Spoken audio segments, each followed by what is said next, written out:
You know, so these are principles, tried and tested principles that work, you know, but you cannot bring it just as you used it in your private sector and think it would work exactly the same way. It needs to go through some adaptation. So, would be transformational leader who have gone through this kind of exposure, experience, orientation, and training should think adaptability. Absolutely. They should think adaptability rather than adoptability. Yes. So you cannot transfer what you've learned at the MBA school directly to the grassroots without tinkering with it here and there, modifying it here and there. I think that's where emotional intelligence kicks in, because at the end of the day, if I'm speaking to someone with a different mindset, I must understand that. And it's not about me it's not an activity, it's the result I'm after. So if I have to tinker with the way I deliver it, as long as I get my impact, I think I'm good, you know, and I think that must be the way every leader in this 21st century, you know, should think. Now, you have a degree in public administration. A master's, yes. Considering your pedigree, yes. I mean, and antecedents, you've had education at some of the finest institutions around. Lambeth, King's College, you know, University of Birmingham. Yes. And working with no greater mind and Ajimobi. Yes. One would expect that the next natural progression for you yes. after your responsibility as PPS sure.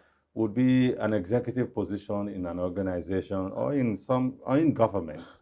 But here you go, you diverted entirely into lawmaking. Sure.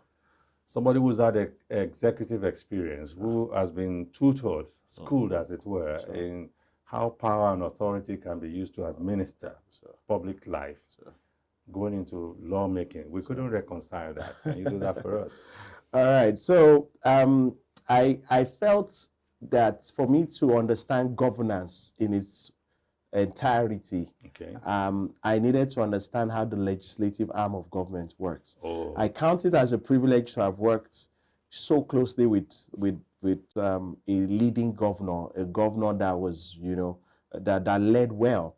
But I felt as a lawyer, I also somewhat understand how the judiciary works.